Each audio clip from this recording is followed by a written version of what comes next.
Imagine a garden where one tree grows tall and produces more fruit than the others.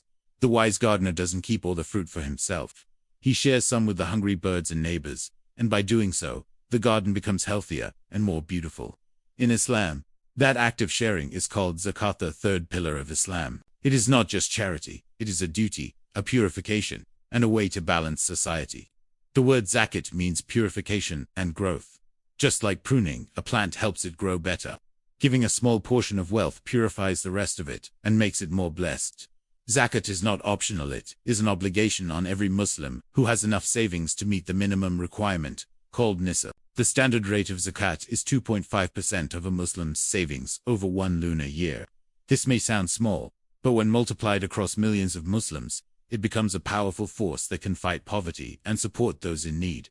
Who receives Zakat? The Quran clearly defines 8 categories of people who can receive Zakat: the poor, the needy, those in debt, travelers in hardship, new Muslims, people working to distribute Zakat, and others in need. This ensures that wealth flows where it is most needed. Imagine a businessman who earns a good income.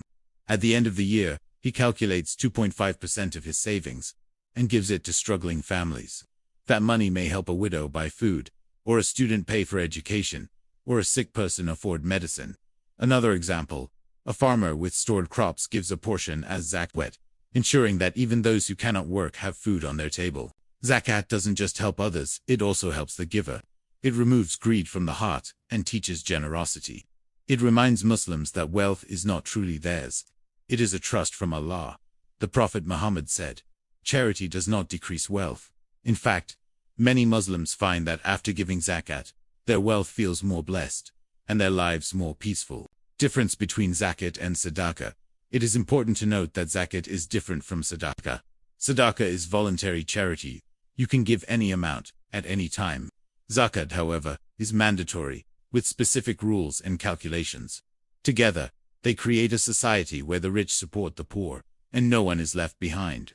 Zakat is more than just numbers and percentages. It is a bridge between the rich and the poor, a system of justice, and a reminder that in Allah's sight, all humans are connected.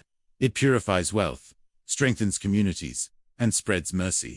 So, the next time you think about your savings, remember, a small part of it belongs to someone else.